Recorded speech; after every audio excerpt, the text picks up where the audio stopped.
into the outer darkness. In that place there will be weeping and gnashing of teeth.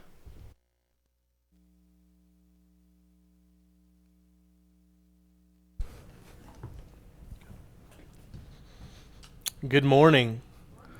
It's good to be with you and to get to worship with you and to hear the wonderful and beautiful singing this morning. This morning marks the end of a journey. This morning I want to conclude this series of lessons that we've been studying over the last 2 months. I have certainly enjoyed it. The last 2 months have been a wonderful experience, and I've enjoyed getting to worship with you and look forward to continuing doing so. But I want to make something clear. We spent the last 2 months asking the question, how do we become profitable to God? And in this process, we have looked at several individuals that the biblical account holds as being those who were profitable to God. And this morning, we bring that series of lessons to an end, but we do so, in doing so, we're ending the lesson, but not the search for the answer. We continue to ask the question, how do I become profitable to God? And we're going to look at that in different ways, but that really is the question that we ought to ask ourselves every day for the rest of our natural lives. So we end the series of character studies, but we are not done asking how we are to be profitable to God. We are never done asking that question. There's always something more we can learn to help us be more profitable to God. Having said that, I think that a fitting way to end this series of lessons is by asking an additional question.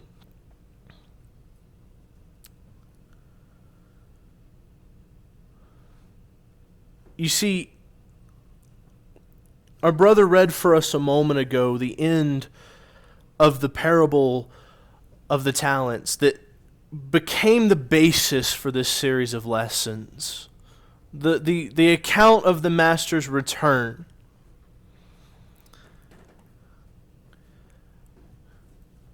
The question for us this morning is, what is the end for those who are found to be unprofitable when the master returns? We're going to continue to seek answers as we study the Bible to how we can better serve God. Our focus will always be, how do I draw closer to God? How do I continue to honor Him and to honor Him more? But at some point we have to stop and ask the question, why? What's the goal here? What is the benefit of being profitable? Is there a benefit? Is there a reason I should want to be profitable, or am I just as well off being unprofitable? And so this morning, as we conclude this series of lessons, I want us to take the time to ask and to answer that question.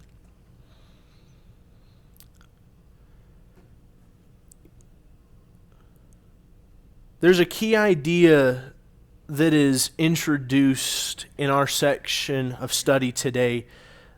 In verses 29 and 30, we read, "For everyone who has, more shall be given, and he will have an abundance. But from the one who does not have, what he does shall be taken away. Throw out the worthless slave into outer darkness, into the place that there will be weeping and gnashing of teeth." You see, we've seen this verse before, and what's said in it is not new, it's not unique to this verse, it's something that we've seen before. But the idea here is that there is an expectation. An expectation that we will be worth something. It is the worthless slave that is cast into outer darkness, the one that fails to meet the expectation. There is an expectation that if we are going to call ourselves children of God, we are going to be profitable. And if we are not profitable, then we are not truly children of God, and therefore we will be cast away from the presence of God. And then we get to verse 31, and I want you to look with me at Matthew chapter 25, verse 31 and following. This is the account immediately following the parable of the talents. You see, Jesus will give these parables that teach a lesson, and then based on these parables, he'll teach a truth. And so we've talked about the parable of the talents. We've talked about the idea of the master being gone and leaving his servants as stewards of his estate. But as the parable comes to a conclusion and Jesus begins to teach, he says this: "But when the Son of Man comes in his glory, and all the angels with him, then he will sit on his glorious throne, and all the nations will be gathered before him. He will separate them one from another, the shepherd as a shepherd separates the sheep from the goats. He will put the sheep on his right and the goats on his left." You see, this is a judgment day scene. Verse 31 and following describe the day of judgment. It was illustrated in the parable as the day when the master returns from his journey. But these verses unlock the key for us. It's talking about the day of judgment. It's a section of teaching that's based on the parable that Jesus has just taught. You see, Jesus has just told this story about a master returning from a long journey. And upon his return, he judges the actions of those who serve him in his absence. Jesus said, "In my Father's house are many dwelling places. If it were not so, I would have told you, for I go to prepare a place for you. If I go to prepare a place for you, I will come again and receive you to myself, that where I am, you may be also." You see, Jesus is the master that's gone away on a trip. Jesus has gone away to prepare a place for his servants. And he's left us as stewards of his possessions in his absence. He's left us to be stewards of his church, to be those who will take care of his children in his absence, his physical absence, that is. You see, Jesus has physically left this earthly plane. He's gone up into heaven to be with the Father and to prepare our eternal resting place. And in his absence, he has given us charge over his church. He's given us the responsibility to lead in his church. Those are the talents that he's given us, the wealth that he's placed in our possession. And there is an expectation that when he returns, we will return to him what is his with interest. That the church that we return to Jesus will not be the same church that he left on the day of ascension, but that it would be something bigger, something greater. Each and every one of us have a role in that process. That is the parable of the talents. It is the reminder that in the absence of Jesus, we are stewards of his church. We are those with the responsibility to attend to his business in his absence. And what was that business that Jesus attended to during his earthly life? Was it not the sharing of the gospel and the salvation of man? And so in his absence, that is our purpose. But we ask the question, why is it important? And the reason is because there comes a day when the master will return. There comes a day when Jesus is going to come back, and he's going to ask us to turn over to him that which he left in our possession. And he's going to ask us to give an account for our actions in his absence. Just as the master asked for the servants to give an account of what they did with the talents that were bestowed upon them. There's coming a day of judgment, but there's coming a day of division. There's coming a day when the sheep will be divided from the goats. And this is our question this morning. This is the most important question that we can ever ask and answer in our entire lives. Am I a sheep or am I a goat? You see, the sheep are those that are placed on the right. Those that Jesus describes as having fulfilled his mandate for them. They are the righteous. But the goats are those who are placed on the left, those who failed to do that which God had commanded them. In other words, the sheep are those who have been profitable, but the goats are those who have been found to be lacking and to be unprofitable.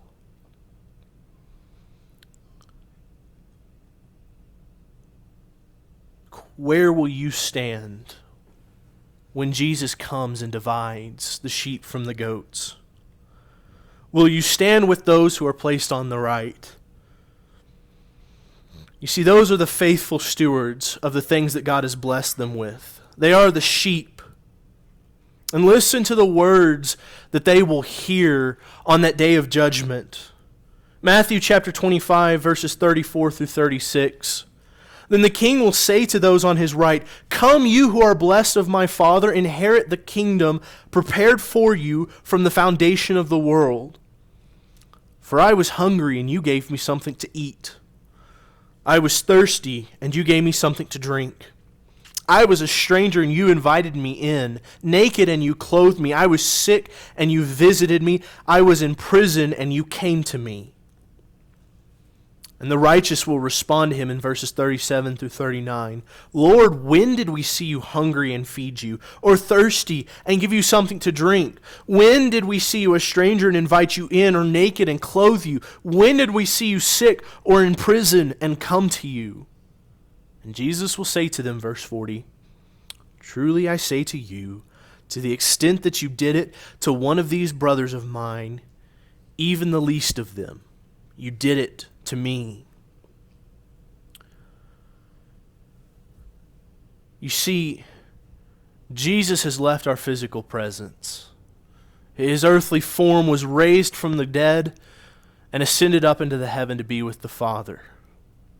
But in his absence, he left us a commission to go into the world and to make disciples of him, to take the talents that he put in our possession and to use them to grow his wealth, to imitate him, to live as he lived, not only imitating his moral goodness, but imitating his love for the lost and his desire to reach them, imitating his efforts to preach even to the least of those that he encountered.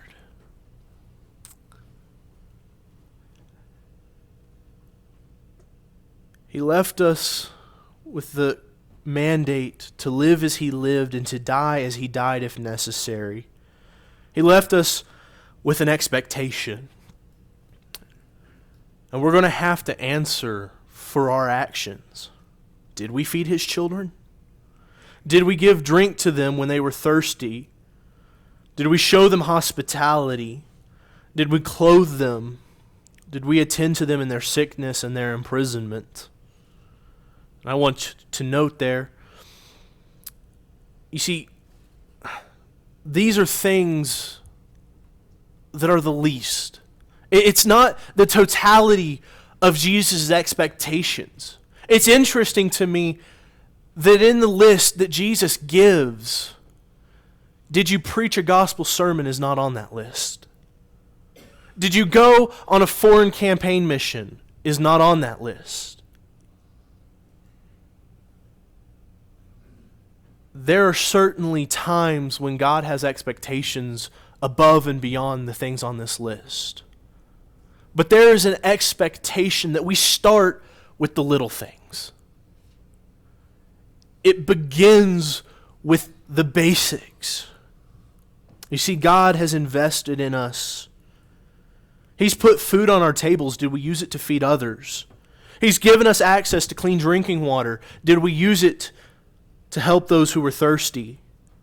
He put roofs over our heads. Are we using them to be hospitable? He puts money in our bank accounts. Do we use it to be generous? He gives us life. Do we use that life to serve others? There is no hope of us ever going above and beyond if we cannot accomplish these simple things. You see, in the giving of food and drink, in our show of hospitality and generosity, in our attentiveness, we have provided food and drink, we have shown hospitality and generosity, and we have paid attention to Jesus himself. That was the mandate. Inasmuch as you do it to the least of these, you do it to me. You see, it's easy to do it to those who are great. It's easy to invite a wealthy man into my home and to feed him a lavish meal because I have the expectation of a reward. But it starts with the little ones, those who are outcast, those who are overlooked. The question is, are you a sheep? Are you one who can honestly say, yes, I fed the hungry, I gave drink to the thirsty, I opened up my home to people, to those who were strangers, who were outcasts, who had nowhere else to go. Yes, I was generous. I gave clothing to the naked. I used the physical resources at my disposal to help those in need. I visited people when they were sick and imprisoned. If so, you stand on the right. And there comes a day when those who placed at the right of Jesus will hear those sweet and beautiful words, "Come you who are blessed of my Father, inherit the kingdom prepared for you from the foundation of the world." You see, this is why it's meaningful. This is why it's necessary for us to be profitable. If God hasn't invested in me an ability to put food on my table, then I must use it to feed his children. If God has blessed me with water, I must share with those who are thirsty. If God has granted to me to eat of the bread of life and to drink of the living water, will I share it with the lost who so desperately need it? Suddenly it becomes deeper. Jesus starts at surface level. He gives us the physical needs. But I think that there's more to it than that.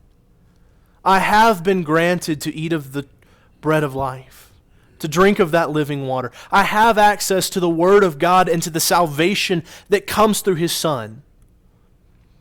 Will I keep it to myself, or will I use it to multiply God's church? If so, then I will hear those sweet, sweet words. Will I do it, though? Will I be profitable? Will I be his sheep? Or will I be a goat? Will I be the one who stands on the left? Look at what he says in Matthew 25, verses 41 through 43. He will also say to those on his left, "Depart from me, accursed ones, into eternal fire which has been prepared for the devil and his angels. For I was hungry, and you gave me nothing to eat. I was thirsty, and you gave me nothing to drink. I was a stranger, and you did not invite me in. Naked, and you did not clothe me. Sick, in prison, and you did not visit me." You see, there are those who will be like the servant given only one talent. Those who, for various reasons, be it fear, laziness, or a lack of initiative, who will stand before God in Judgment Day with nothing to give him in return for his blessings. He blessed them with food and they did not share it. He blessed them with water and they withheld it from those who needed it. He gave them a home and they showed no hospitality. He gave them clothes and they left others in their nakedness. He gave them health and freedom and they used it to neglect the sick and imprisoned. They'll say it was fear. I would have helped, but I was afraid because the stranger might have been dangerous. They'll say it's a lack of opportunity. I didn't see anyone to help. But in reality, it'll be a lack of initiative. It'll be spiritual laziness that will hinder them from rendering the most basic aid. And withholding aid from the children of God will render them guilty of withholding aid from Jesus himself. And they're going to ask, Lord, when did we see you hungry or thirsty, or a stranger, or naked, or sick, or in prison? I did not take care of you. Verse 44. They're going to be surprised at the accusation that's levied against them. It's going to catch them off guard. You see, the servant that was given the 1 talent was doing what he thought was the right thing. When he took the talent and he buried it, it wasn't out of malice. He thought he was doing what was right. He says, I knew you were a hard man. I knew you reaped where you did not sow and gathered where you scattered no seed. He's going to act according to what he knows. But the text tells us that he acted out of fear in verse 25, and that he was lazy and acted wickedly in verse 26.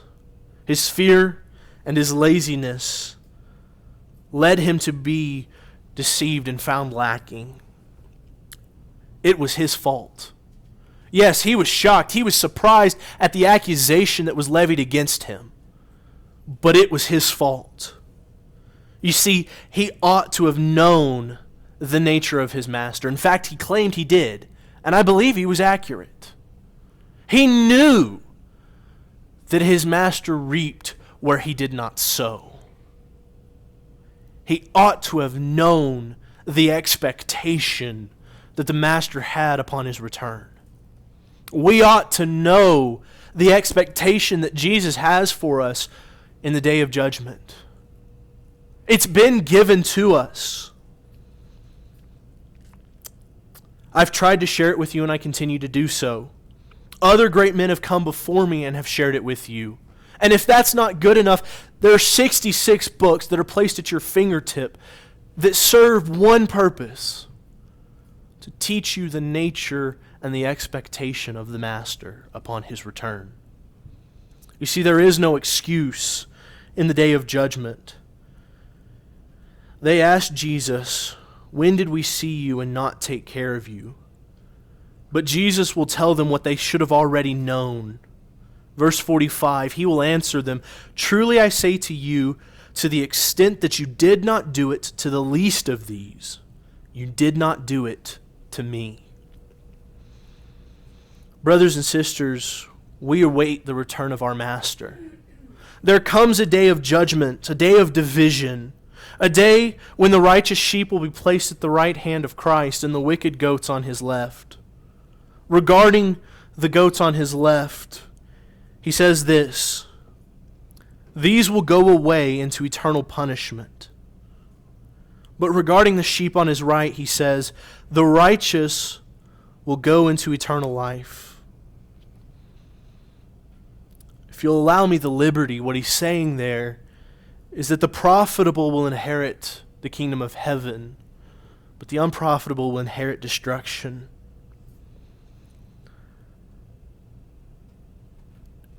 As our time this morning comes to a close, I leave you with a simple but profoundly important truth.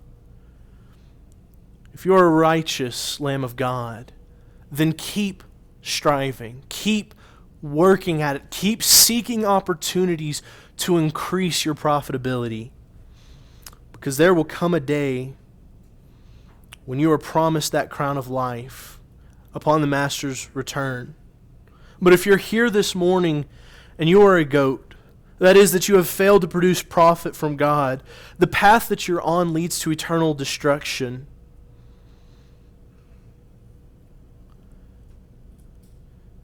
There will come a day when you will stand before your Master and give an account.